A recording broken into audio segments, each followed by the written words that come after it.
Today we're bringing you the story of a John Doe whose body goes unidentified for decades. Who was he, and how did he die?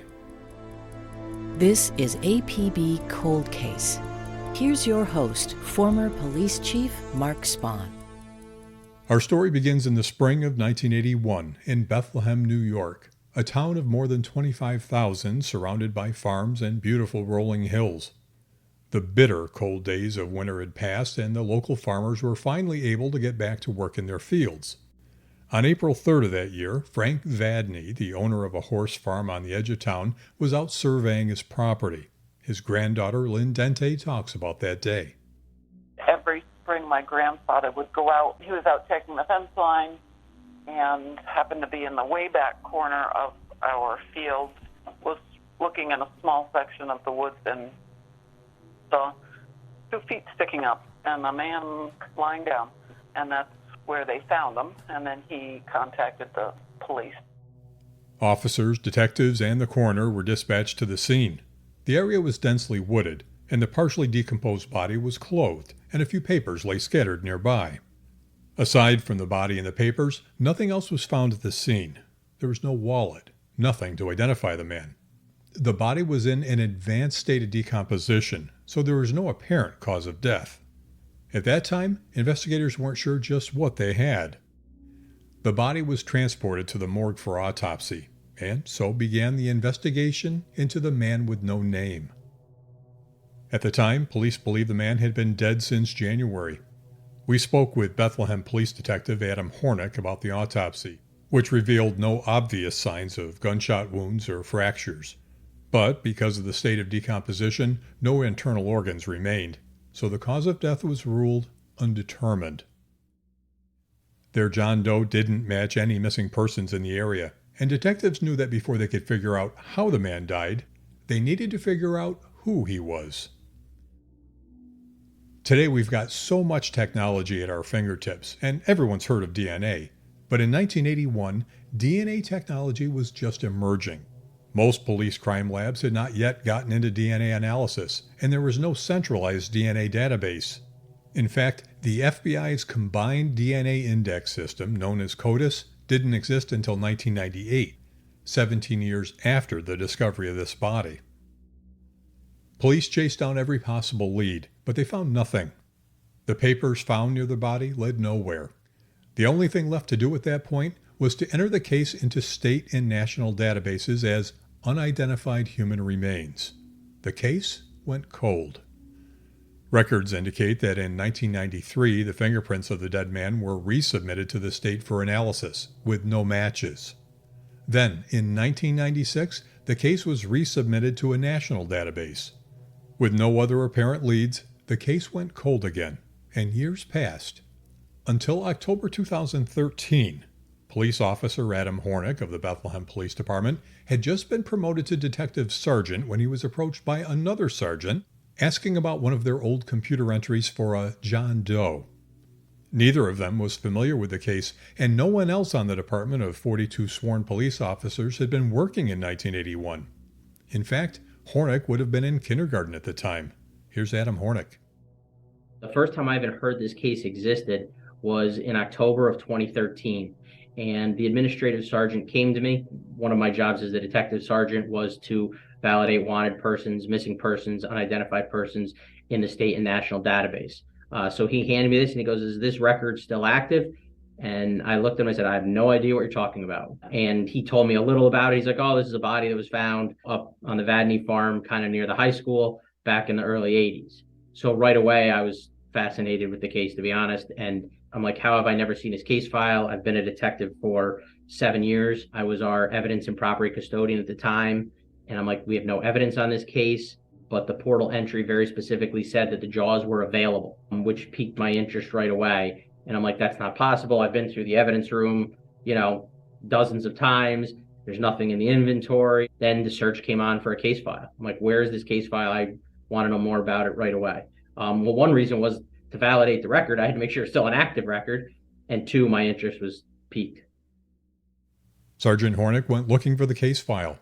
He had no idea what he'd be in for. He hit his first obstacle when he discovered that the town's record storage area had flooded years before on 2 occasions, which resulted in many records being damaged or lost. There was no file on his John Doe.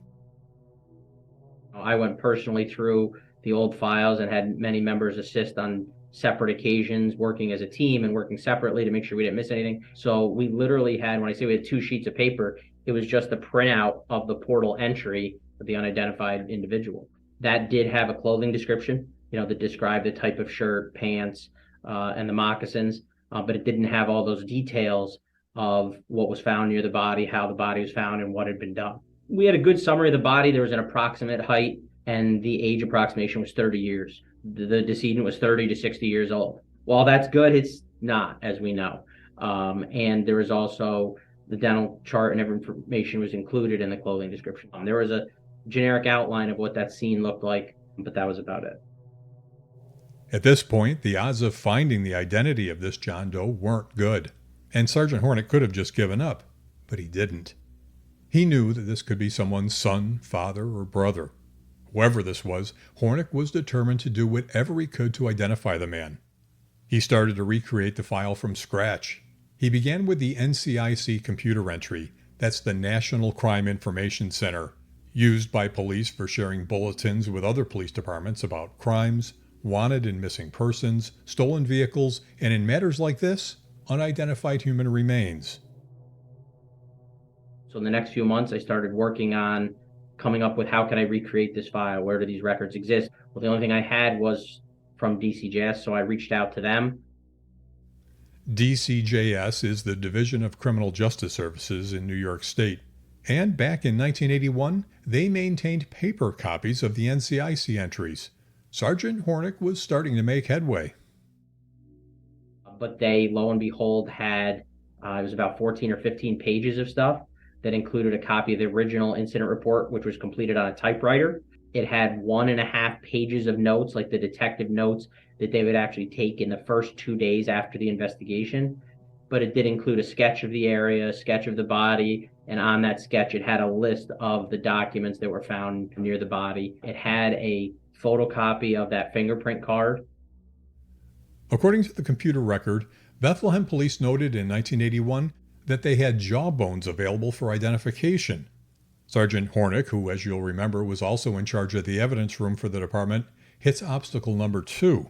He searched high and low for the bones, but came up empty. Then, Hornick encounters obstacle number 3. There was no one still on the force who was around in 1981, so he reached out to retired members of the department to assemble whatever knowledge they could provide for the case, and he continued his investigation. In 2015, Hornick was promoted to commander. He could have handed off the case, but he held on to it. At this point, he owned it.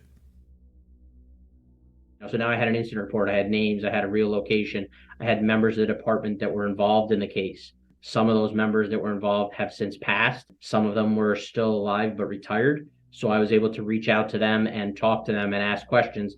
Hey, what do you remember about this case? And that was actually very helpful just, for the beginning to get to understand, working from now 6 or 7 sheets of paper to even figure out exactly where the body was, why they thought this, what made them think the time frame for the death and everything. So like rebuilding that file was huge. This time, 2013 and 2014 were very busy times in our detective office. We had a lot of large-scale cases going on. So this was kind of something that got worked on when I had a short down period of time, or if I was working a holiday or staying late on my own to work on this. One of the other places that was very, very helpful in having some case records was the county coroner's office. So I reached out to the chief coroner, told him about it, and it was actually his father was the coroner at the time, did the case, and he was able to quickly find the records, send me the coroner's report, which included a full autopsy report. That coroner's report included some preliminary notes from the medical examiner, along with a case number used by the ME, 81-078. This number was now stuck in his head and would become important later on. So between those dental charts, the DCJS had the incident reports. So now I really had something. I had all the paperwork from the coroner's office, their initial intake sheet of the body, and that actually pointed out what dentist had done the forensic dental work at the time. So I really had some substance to go on. Commander Adam Hornick's investigation was gathering steam. His next step was to check their John Doe record against others in the national database known as NamUs, the National Missing and Unidentified Persons System. NamUs helps law enforcement agencies to connect the dots when investigating long-term missing persons. And in June of 2015, we were comfortable enough that we entered the case into NamUs. So just being able in that less than 2 years to get the case into NamUs was a big step. The NamUs entry resulted in at least 9 or 10 hits. Commander Hornick investigated and eliminated every single one. Some wondered why he didn't just run the dental records. Everybody was saying in the office, well, just run the dental records. And everybody doesn't realize it's not like fingerprints where if you have an unknown fingerprint, you put it in, it could tell you who it is. The dental records, you need to know who the person is you're comparing it to. He kept thinking about those dental records and the computer entry that said bones were available. He needed to find those bones. So the dental paperwork that DCJS had forwarded us listed the name of the dentist that had completed it. Knowing that the jaw bones were not in police evidence, Commander Hornick started tracking down the dentist who made the charts for the original missing persons report. And this is where he encounters obstacle number 4. So when I looked that up online, it didn't exist anymore. I was able to determine quickly through a couple phone calls with investigators up there that the dentist office actually still was there, but it was on a different road now. So Hornick had found the dentist's office, and when he asked for the doctor who produced the dental charts for John Doe, he hits obstacle number 5. I realized that the dentist had retired, and I found him in the state of Arizona. He basically had said that he did dozens and dozens of cases for law enforcement back in the early 80s, but I sold the business 15 years or more ago and wasn't associated with it anymore when he moved out to Arizona. Hornick won't take no for an answer, and he begins the next step in his investigation. The dentist was retired, but the original dental office was still there.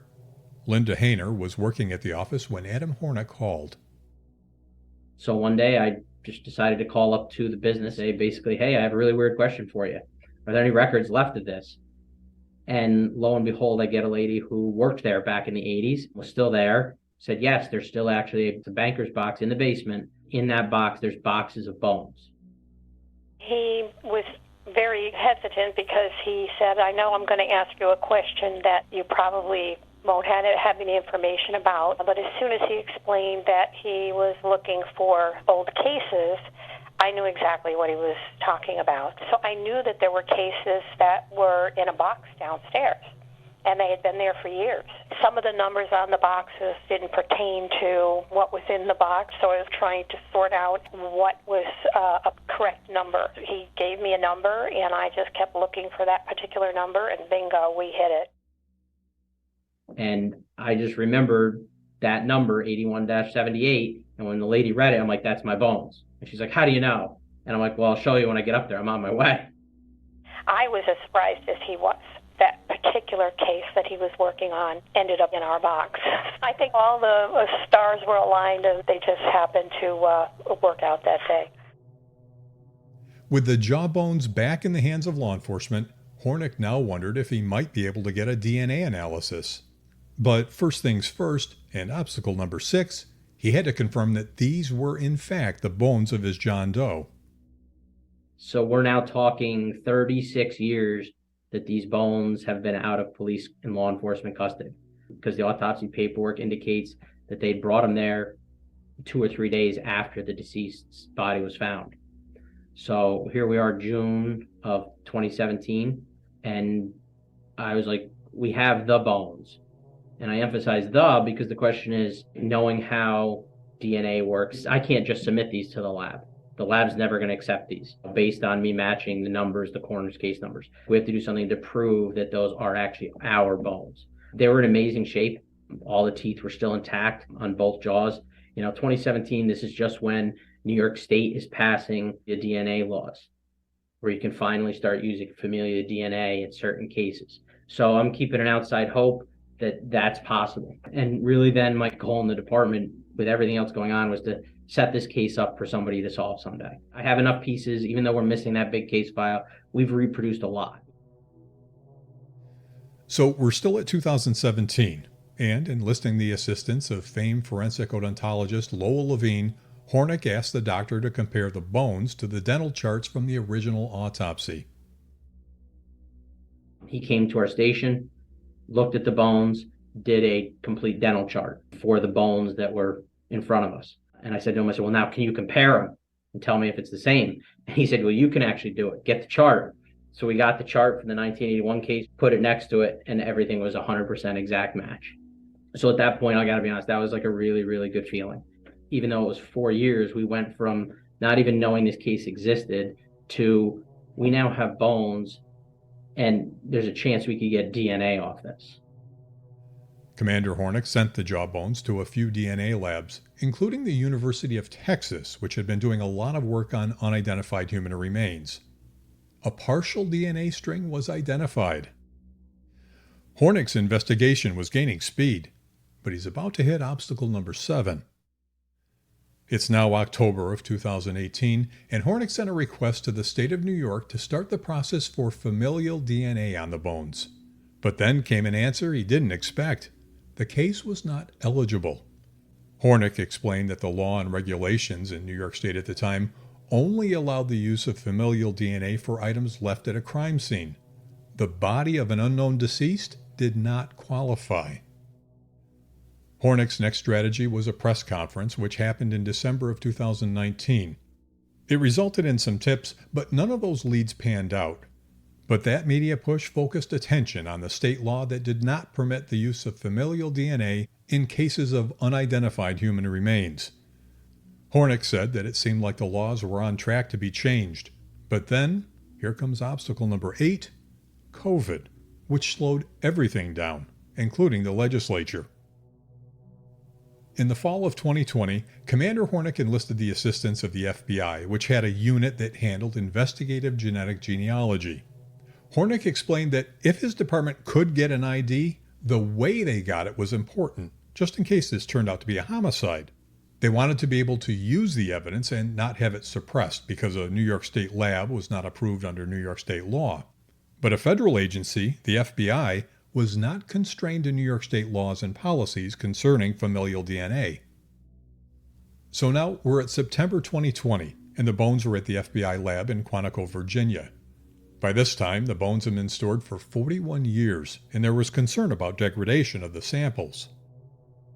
About 6 months after submitting the bones to the FBI, in April 2021, the law in New York was changed, so Hornick was finally able to submit the case to the New York State lab. But, obstacle number 9, the state rejected the case because they did not have a sufficient sample to test under their guidelines. But a few months later, in October 2021, Hornick gets a call from the FBI. I got a call from Special Agent Giordano of the FBI, and she said, we have our first lead.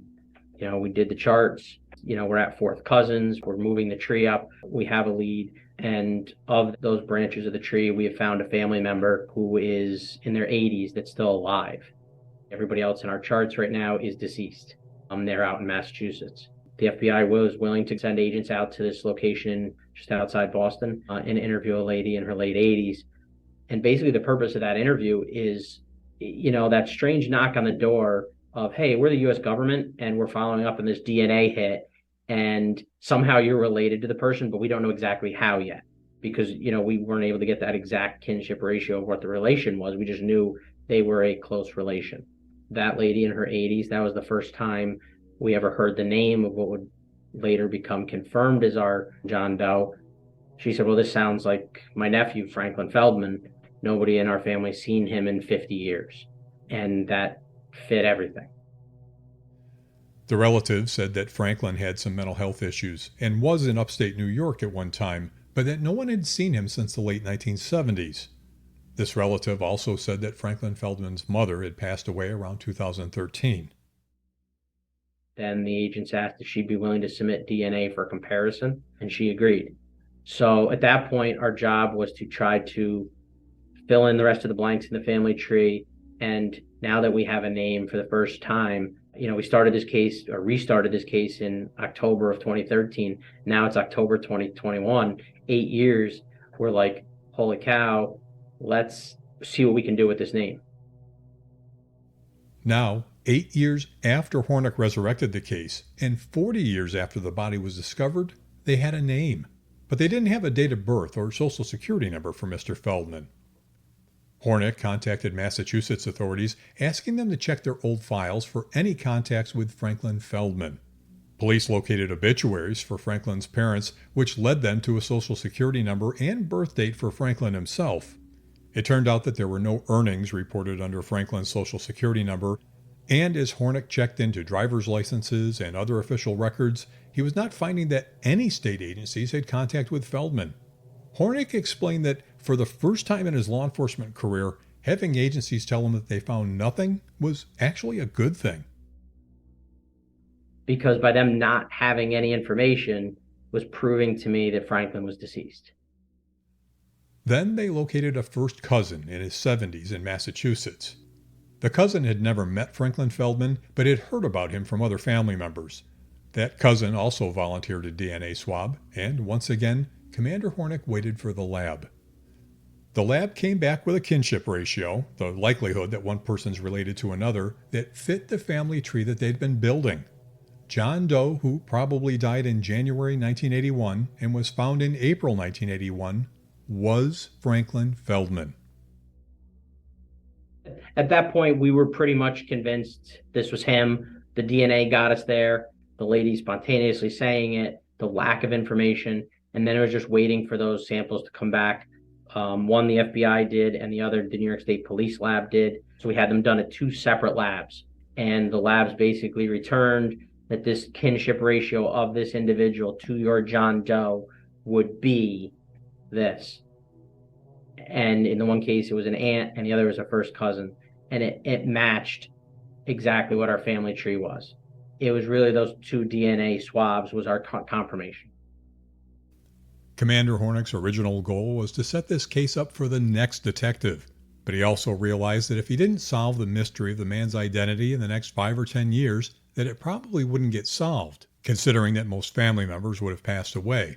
And for all of the missing persons that Hornick scrutinized, looking at over 17,000 entries and hundreds of pages of documents, he was never going to find Franklin Feldman because he was never reported missing. Police still don't know how Feldman died, but here's what they do know. Hornick said that Feldman, who would have been in his early 30s when he died, was on hard times and homeless, which matched up with some of the papers and telephone numbers that were noted from the scene in 1981. And they suspected he died in January 1981, a harsh winter month in upstate New York. The circumstances of the man with no name captured the attention of the Bethlehem community in 1981, and again in 2021, when Franklin Feldman was finally identified. And that corner of the farm where Feldman's body was discovered has been associated with that incident since Lynn Dente's grandfather found the body more than 40 years ago. Whenever we refer to the back corner of that field, we refer to it as Dead Man's Cove. Police were faced with a number of obstacles in this investigation, and Commander Hornick could have easily given up on this case. But for him, every person matters. The man who was buried in a pauper's grave in Albany County now has a name. And the family members who never really knew him but knew of him now know where he rests. Again, here's Linda Hayner from the dental office where the jawbones were located. I often wondered about the families of whoever the victims were. The doctor that had the practice, he wrapped them up just like they were a dental case that he was going to send to a lab. And I think that's one of the reasons they lasted as well as they did, because he just packed them up like he would any lab case and then stored them there whenever they wanted to come back and get them. So I was very happy to see Adam. He made me very happy to know that some of these people might get closure. The now retired Commander Hornick told me that this case ranks as one of the most rewarding in his career. He said that in terms of magnitude, to go from nothing to having a DNA profile in 5 years and then solving the mystery of the man's identity 3 years after that was an amazing feeling. The biggest part of this is really, to me, is how many people this case touched and will continue to touch into the future. And that's what meant the most to me. The current Bethlehem police chief is proud of the work of her department in this investigation, especially the persistence of Commander Adam Hornick. Here's Bethlehem Police Chief Gina Kosciara. So with some ingenuity and determination, they just kept plugging at this case to try to resolve it for the family and just for the mystery of the case in the town that we had an unsolved death. He did a great job with his team to work through these obstacles and finally come out to a great resolution of identifying the remains. This case forged the way for other law enforcement agencies in New York State to be able to use genetic genealogy to help identify human remains. Again, Chief Gina Kosciara. It was a great undertaking to get that law changed so that the state and national databases could be used for that purpose. And that's what really ultimately ID'd this individual. And while police are happy that they solved the identity of their John Doe, there's still no official cause and manner of death. The case remains open at Bethlehem, New York PD, and they encourage anyone who may have information or who may have known Franklin Feldman at the time to call detectives at 518-439-9973. Thanks for listening to APB Cold Case. Tell us about your cold case at apbcoldcase@spawngroup.com. APB Cold Case is an original Spawn Group production.